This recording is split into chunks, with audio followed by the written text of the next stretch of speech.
বিসমিল্লাহির রহমানির রহিম। আসসালামু আলাইকুম। সাবরিনাস ব্লগ ভিডিও থেকে আমি সাবরিনা সবাইকে স্বাগতম জানাচ্ছি আমার আজকের ভিডিওতে।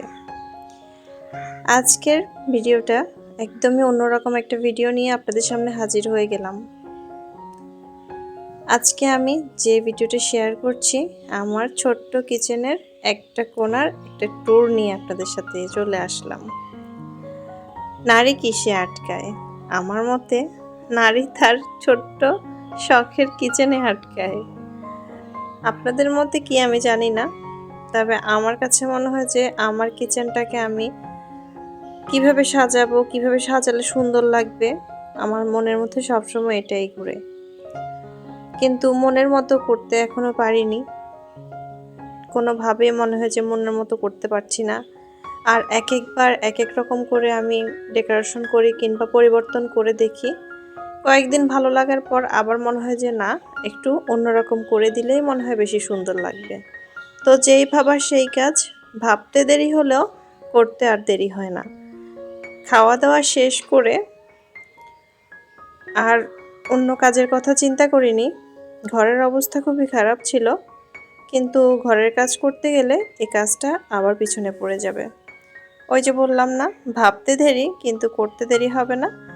তো যখনই মনে পড়ছে যে না, আমি আজকে কিচেনের একটা কোণা ধরবো, তো তখনই হচ্ছে যে হুট করে আমি ধরে ফেলি।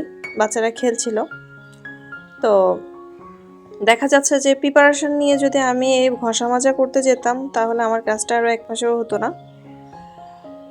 তো আমার কাজের ধরনই হচ্ছে এমন, আমি যা করি হয়তো হুটহাট করে করব। ঠিক আছে, আমি একটু অলস, আমি একটু লেজি বলতে পারেন, অলস বলতে পারেন, আইলসা বলতে পারেন, যে যাই বলেন না কেন। তো কিন্তু যেটা আমি করব বলেছি, এখন চিন্তা করেছি, সেটা এখনই করে ফেলি। আমি এমনই একটা মানুষ। আর করব করব বলে যদি বসে থাকি, সেটা আর কবে করা হয় সেটাই নিজেই বুঝি না। তো কিচেনের একদম এই কর্নারটা একটু তেল চিটচিটে বেশি হয়ে গিয়েছিল, যেহেতু এইখানের একটু চিপার মধ্যে আমার আসলে তেমন একটা প্রতিদিন ক্লিন করা হয় না। চুলাটা যদিও ক্লিন করা হয়, কিন্তু প্রতিদিন কিন্তু এই ঘষা মাজাগুলো করা হয় না, যার কারণে আস্তে আস্তে কিন্তু একটু তেল কাস্টে বলি যে আমরা, এরকমটাই হয়ে গিয়েছিল। তো প্রথমে আমি সব কিছু সরিয়ে টেবিলটাকে একটু পরিষ্কার করে নিয়েছি। আর চুলার নিচে যেহেতু চুলাটা জ্বলে সবসময়, এটা গরম হয়ে যাওয়ার সম্ভাবনা বেশি থাকে। গরম তো হবেই, গরম হয়, প্রচুর পরিমাণে হিট হয়। তো এর নিচে আমি প্লাস্টিকের কোনো কিছু দিতে সংকোচ বোধ করেছি, যার কারণে আমি 2টা টাইলস এখানে দিয়ে দিয়েছি। যদি আমি টাইলসগুলো একটু বড় দেখে কিনে নিয়ে আসতাম তাহলে হয়তো আমার টেবিলটা একদম ভরাট হয়ে যেত, কিংবা 4টা টাইলস দিলেও কিন্তু টেবিলটার উপরে আর কোনো কিছু দেওয়ার চিন্তা ভাবনা করা লাগতো না। তো যাই হোক, আমি পরবর্তীতে হয়তো বা চিন্তা ভাবনা করে রেখেছি যে বড় টাইলসগুলা কিংবা এরকম 2টা আরও বাড়তি টাইলস কিনে এনে এখানে বসিয়ে দিলে কেমন হয়। আইডিয়াটা কেমন হয় আপুরা একটু জানাবেন, যে এখানে টাইলস দিলে কেমন লাগবে। আমার মনে হয় যে টাইলসটা দিলে একটু পরিষ্কার করতে সুবিধা বেশি। আর যে রেক্সিনগুলো বা কার্পেটগুলো আমরা দিয়ে থাকি, এগুলো কয়েকদিন পর পর নষ্ট হয়ে যায়। তা আমি আজকে যেটা বিছিয়েছি এটা প্রথমেও ছিল, তো এরপর আমার কাছে ভালো লাগেনি, আমি আবার চেঞ্জ করে এখানে হোয়াইট কালার রাখার চেষ্টা করেছি। আর যেহেতু কিচেনের কাজ, হোয়াইট কালার টাইলস হলে হয়তো বা ঠিক আছে, সাথে সাথে পরিষ্কার করা যায়, কিন্তু প্লাস্টিক কার্পেট যাই বিছান না কেন, সাদা কিন্তু সাদা থাকে না, সাদা লাল হয়ে যায়। তো তারপরও সাদার প্রতি আমাদের অন্যরকম একটা আকর্ষণ থাকে, সাদা জিনিস দেখতে সুন্দর লাগে। তো আমি কিন্তু পছন্দ করে রেখে এসেছি দোকানে যে আমি কেমন কার্পেট দিব। তো হয়তো বা একদিন হুট করে কিনে নিয়ে আসবো, তারপর আপনাদের সাথে শেয়ার করব ইনশাআল্লাহ।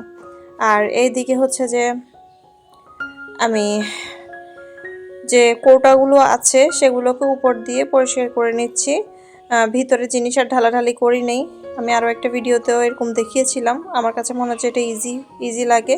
কৌটো খালি হলে তখন তো অবশ্যই কৌটোর ভিতরে পরিষ্কার করে নিব, কিন্তু এখন আমার কাছে এত বেশি টাইম ছিল না যে কৌটোর আবার এগুলোকে সরিয়ে পরিষ্কার করে আবার ঢুকাবো।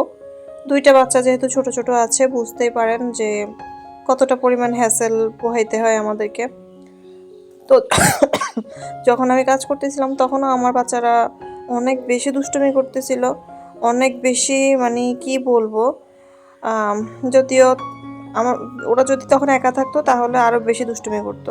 তো আমার পাশে পাশার দুই তিনটা পিচ্চি এনে ওরা খেলছিল সামনের রুমে, আর আমি এ ফাঁকে আমার কাজটা করে ফেলছিলাম। তো এখানে যে এটাও পরিষ্কার করে নিলাম। ঘরটা হচ্ছে কাঠের, কিন্তু এটা অনেক দিন হয়ে যাওয়াতে আমার মনে হচ্ছে যে একটা জায়গায় একটু ফাট ধরে গিয়েছে। তো জিনিসপত্র মন চাইলে ভারী কিছু আর রাখতে পারি না এখন। তো এই জিনিসটা আমার খুব পছন্দের। এটা হচ্ছে মানে আমার বিয়ের আগের এটা আমরা বানিয়েছিলাম। আব্বু যখন কাঠের ফার্নিচার বানাচ্ছিল তখন আমি হচ্ছে যে এটা বলে বানিয়ে নিয়েছিলাম। তো জিনিসটা খুবই ভালো লাগে আমার কাছে।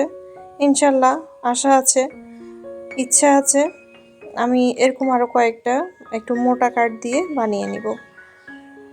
আসলে অনেক আপুর ভিডিও দেখি আর অনেক কিছু নিতে ইচ্ছা করে, কিনতে ইচ্ছা করে, অনেকভাবে অনেক সুন্দর করে ডেকোরেশন করতে ইচ্ছা করে। কিন্তু আজকে যে ডেকোরেশনটা আমি দেখাচ্ছি এটা হচ্ছে আমার শূন্য বাজেটের ডেকোরেশন। এখানে আমি কোনো কিছু এক্সট্রা ব্যবহার করিনি, আমার যা আছে তা দিয়েই হচ্ছে যে সুন্দর করে রাখার চেষ্টা করেছি। আর এখানে যে জিনিসগুলো রাখছি এগুলো আমার নিত্য প্রয়োজনীয়, যেটা আমি সহজে খুঁজে পাই। এখানে আমি তিল, চিয়া সিড, ভাজা কালো জিরা, তারপরে ইসবগুলের ভুসি, তারপরে তোকমা, মধু, তারপর আমি চায়ে আরেকটা বাড়তি লিকার ইউজ করি, সেটা আমি ব্যবহার করেছি। তো সব মিলিয়ে মানে প্রয়োজনীয় জিনিসগুলোই হচ্ছে আমি হাতের কাছে এখানে রেখেছি। সাথে মেথি, মানে যেগুলো খুবই দরকারি সেই জিনিসগুলো যাতে হাতের কাছে পাই রান্না করতে গেলে, সেই জিনিসগুলোই রেখেছিলাম হাতের কাছে। তো অনেক আপুরা ভিডিও করেন কিচেন ট্যুরের, আসলে আমার কাছে অনেক বেশি ভালো লাগে। তো আজকের ভিডিওটা আমি করতামই না। আমি কোনো কাজ করতে গেলে আমি ভিডিও করতে পারি না, মানে ইচ্ছা করে না, আমার কাছে আলসি লাগে। যে কাজটা করব তাড়াতাড়ি করা যায়, ভিডিও করতে গেলে একটু দেরি হয়। তো এই কারণে আমি হচ্ছে যে ভিডিও করতে গেলে কাজ করতে গেলে তখন আমার ভিডিও করতে ইচ্ছা করে না। তো যখন অনেকটা কাজ আমি যখন সরিয়ে ফেলি, মানে এখানে চুলা সরিয়েছি, আরও অনেক কিছু শুরু করে দিয়েছিলাম।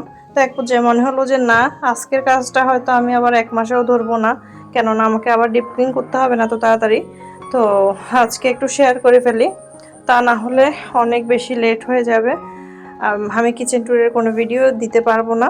তো আমার রান্নাঘরের একটা অংশ ছিল এই টেবিলটার, মানে কর্নারটা, আর যেখানে আমি গ্যাসের চুলায় রান্না করি সেই কর্নারটা আমি কিছুদিন আগে একটা হেল্পিং হ্যান্ড দিয়ে আমি পরিষ্কার করেছিলাম। তবে আমার মন মতো পরিষ্কার হয়নি, যেখানে টাইলসের ভিতরে কালো দাগ থেকে যায় সেটাও রয়ে গিয়েছিল। আর আমি যে পাশটা পরিষ্কার করেছি, দেখুন আপুরা, আমার অনেকটা কষ্ট হয়েছে, কষ্ট হলেও কিন্তু মানে এত ভালো লাগছিল যে এত সুন্দর করে নিট অ্যান্ড ক্লিন করতে পেরেছি। আর যে পাশটা আমি আরেকজনকে দিয়ে করিয়েছিলাম সে পাশটা আমার মনের মতো পরিষ্কার হয়নি, যেহেতু আমার 2টা ছোট ছোট বাচ্চা আছে, তাদেরকে নিয়ে আমি আসলে বাড়তি কোনো কাজই করতে পারি না। তো বাড়তি কাজ করতে পারি না, তার মধ্যে আমার একটু ঠান্ডার প্রবলেম হয়ে গেছে এখন। কোনো কিছু একটু পানি ঘাটাঘাটি করলে দেখা যায় যে আমি একটু অসুস্থ হয়ে যাই, তো আর একটু ঘামালেও অসুস্থ হয়ে যাই। তো এই কারণে হচ্ছে যে আমি ওই কাজটা চেয়েছিলাম যে মানে হেল্পিং হ্যান্ড করে দিয়ে যাক। তো সে কিন্তু আমার মনের মতো করে দিয়ে যেতে পারেনি। তা আসলে নিজের কাজ নিজে যতটা যত্ন সহকারে করা যায়, অন্য কাউকে দিয়ে সেভাবে যত্ন সহকারে করানো মানে যায় না আমার মতে। নিজের কাজটা নিজে খুব যত্ন সহকারে করা যায়। তো আপনারা জানাবেন আমার এই কিচেনের এই কর্নারটাতে সিম্পলভাবে আমি রাখার চেষ্টা করেছি, কেমন লেগেছে অবশ্যই জানাবেন। আজকের ভিডিওটা কেমন লেগেছে সেটাও জানাবেন, আশা করছি ভালো লাগবে। যদি ভালো লেগে থাকে লাইক কমেন্ট করে পাশে থেকে যাবেন, বেশি ভালো লাগলে সাবস্ক্রাইব করে পাশে থাকতে পারেন নিত্য নতুন ভিডিও পেতে।